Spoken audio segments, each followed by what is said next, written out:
So I don't know if anybody noticed, right? During the kind of Jeremy Corbyn era of the political discourse in this country, there was a lot of claims about Labour anti-Semitism. We know now from the Ford report that a lot of this was exaggerated, and it was people on the Labour right weaponised it to try and attack. But whatever, that's all in the past now. Um, but now it's not apparently not just the Labour Party that is rife with anti-Semitism. Apparently, it's now the civil service, right? Apparently, the civil service. This is now a hotbed of anti-Semitic people, right? So this is Liz Truss. Liz Truss has claimed the civil service's woke culture strays into anti-Semitism. She made the claim in a press release on protecting British Jewry from creepy anti-Semitism and wokeism. So apparently, she's trying to tie these two things together because literally anything again now that's to the left of Pinochet is just put into the woke box. We're not to have to discuss the utility of individual policies or individual positions anymore. It's just woke bad, anti-woke good. There's the two boxes for policy prescriptions and ideologies, and you get to sort it into those boxes, and then to completely disregard it completely once it's in the box that you disagree with. Which is this is wonderful. Definitely not Orwellian political structure, but or political discourse rather. But I digress. The Truss campaign have not expanded on the claim or provided any examples. It's hard to provide examples of something that's completely fucking made up bullshit, but whatever.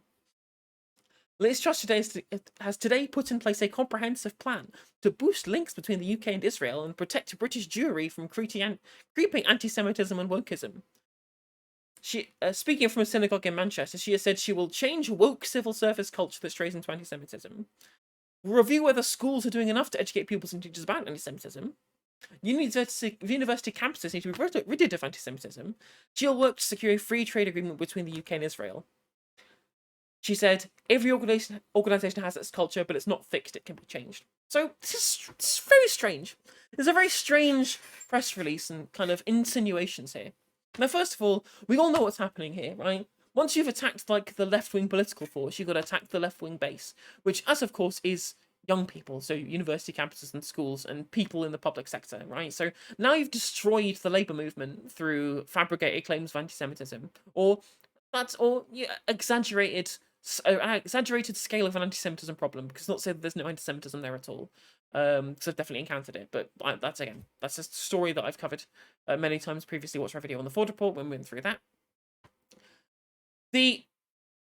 This idea where they're trying to link together anti-Semitism and woke culture. Again, there's two reasons for this. First of all, it's just to smear literally anybody, again, who's to the left of their position as being part of the woke box, which is bad, and then making that woke box be bad by linking it into something that they've successfully linked to left-wing politics in general, to, essentially try and tarnish anything to the left of them as being anti-Semitic through osmosis, whether it be leftist or quote-unquote woke or progressive or whatever have you.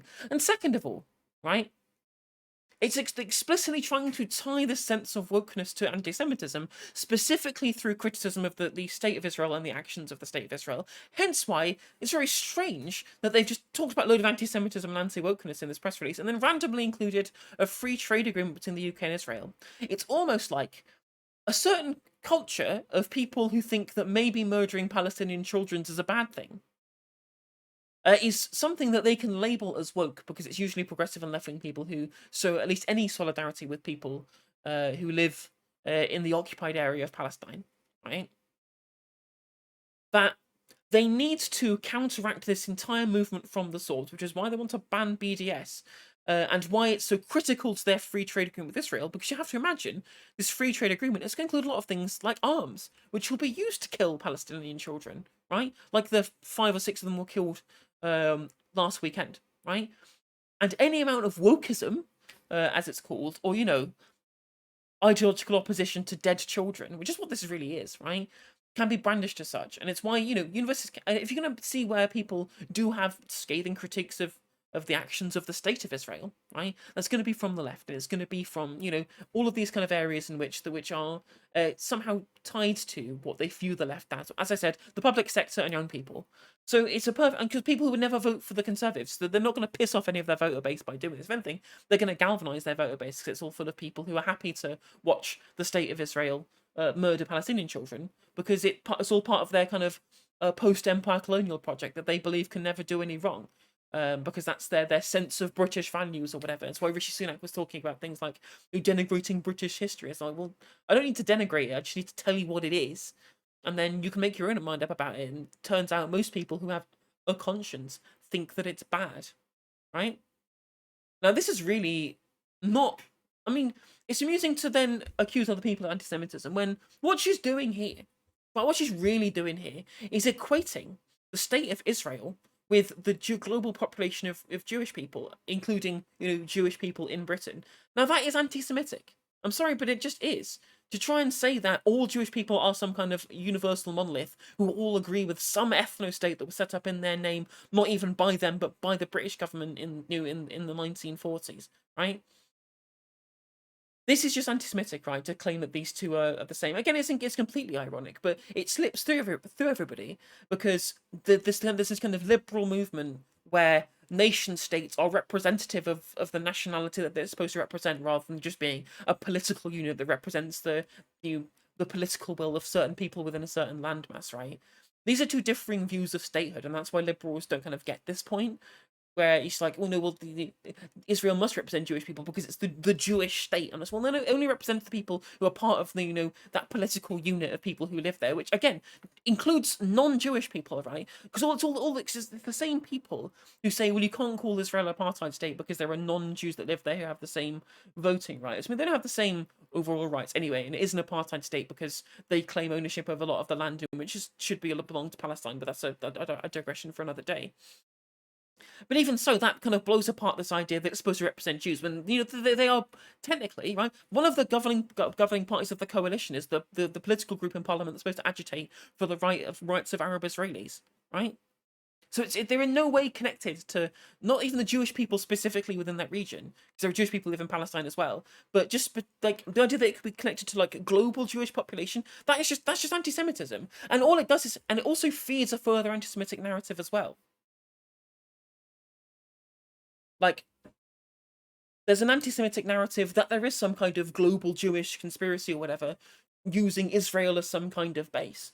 And by acknowledging part of that, like by saying, oh, well, it's true, Israel does represent the views of all Jewish people. It just so happens that the views of Israel are good. It's just the same. It's just the opposite of the other point of view, but where you believe that the actions of Israel are bad, and both of these are incorrect, and both of them are anti-Semitic to do. Right?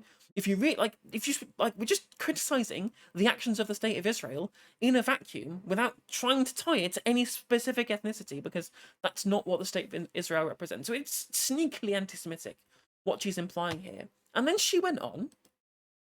She went on to say that the Labour under Keir Starmer is a talking shop for anti-Semitism and anti-Zionism, right? Which is incredibly amusing, right? It's incredibly amusing considering that everyone thought, oh, we'll have to support Keir Starmer because he'll kick anti-Semitism out of the Labour Party and they'll become an electoral force once again. Once we get over the anti-Semitism problem that theoretically existed under Corbyn, or was a big problem under Corbyn, rather, suddenly this means we can get all back into winning elections, and then we can get across that, and then we'll have a united front over, from the Jewish community, or whatever. And then the justifications for assertions of a Labour anti-Semitism will go away. Tough shit, mate.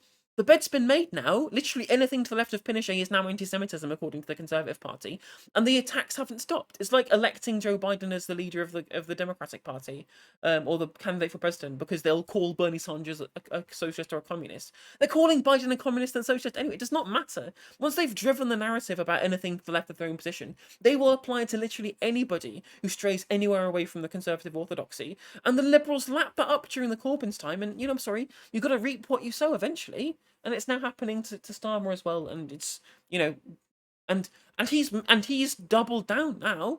He's gone through trying to expel anybody who even thinks about critiquing the state of Israel, right?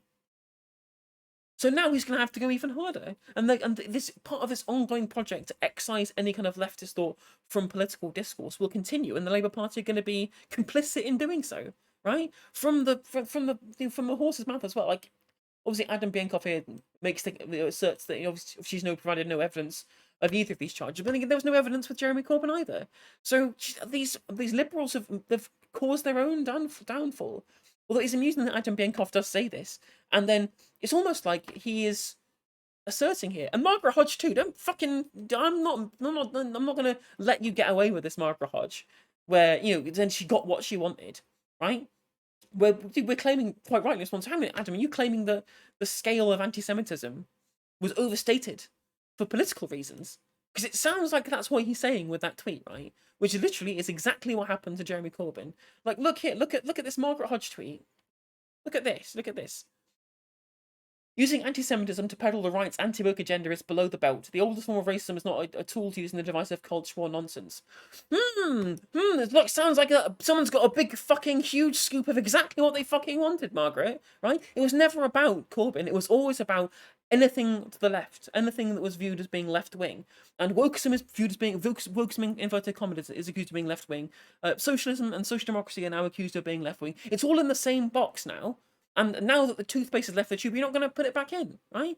You can't put a lid on the squid anymore. I'm sorry, Margaret. And you let this happen. You helped facilitate this. And again, like, what else did they fucking expect? And it's obviously horrendous, right? It's not right that progressivism in general is now being allowed to be just blanketly called anti-Semitic, especially when part of that progressive cause is making sure that Palestinian children and American journalists don't get shot dead by the Israeli police state for daring to think that child murder is bad, right? Like, I'm sorry, but this is just this is obscene. And the Labour Party only have themselves to blame. I'm sorry, but they do. And the fucking sensible adults in the room, liberals, they all have themselves to blame as well. I'm sorry, that's just absolutely is the case, right? What's strange, after saying a bunch of anti-Semitic shit about trying to, link the state of Israel with the global Jewish population, she then said this.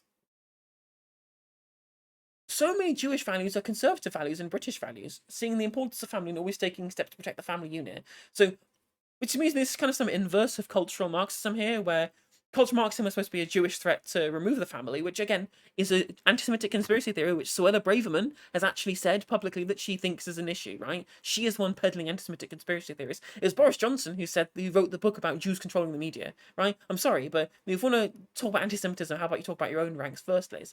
And second of all, she says that the value of hard work and self-starting and setting up your own business.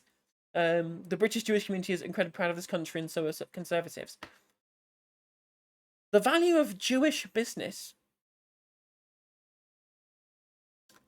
You sure about that one, Liz? You sure about that? Is there some kind of historical view of Jewish people being liking being rich and wanting lots of money?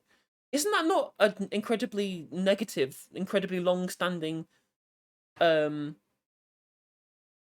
like anti-Semitic depiction of Jewish people? Are you not just saying Jews love money, but here's why that's good actually?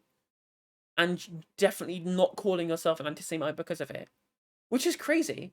Like, even David Baddiel, who seems to give, plenty of right-wing people like an easy pass when it comes to their, this tacit anti-Semitism, right? Even he called it out. If she's going to talk about anti-Semitism, it would be useful for Liz Truss not to utilise an idea of Jewishness that includes anti-Semitic stereotypes. I mean, I'm not going to tell him that he's wrong, because he's 100% correct here. Like, anti-Semitism accusations are now a mainstream political weapon. Every individual who legitimised smear campaigns in recent years contributed to this dangerous nonsense. True. Could not put it better myself. And again, it's a long-term political project, and unfortunately, you've given the scorpion the ride, and you can't complain now that it stung you, and now you're sinking, liberals. You helped facilitate this, and you continually tried to demonise Jeremy Corbyn over it, and now it's happening to Starmer, and then the chickens are all coming home to roost. It is indeed a roostathon in liberal land. See, that's a weird one. That's a very, very strange one. Anyway, if you're following still on YouTube, please do like, comment, and subscribe. Click the bell to notify you when I go live. And if you leave a comment to help with the algorithm, that'd be great. And follow my socials right there. I go live on Twitch if I'm not live on YouTube, so that's always worth following. And I post clips on TikTok too. So thank you very much. I'll catch you on the next one.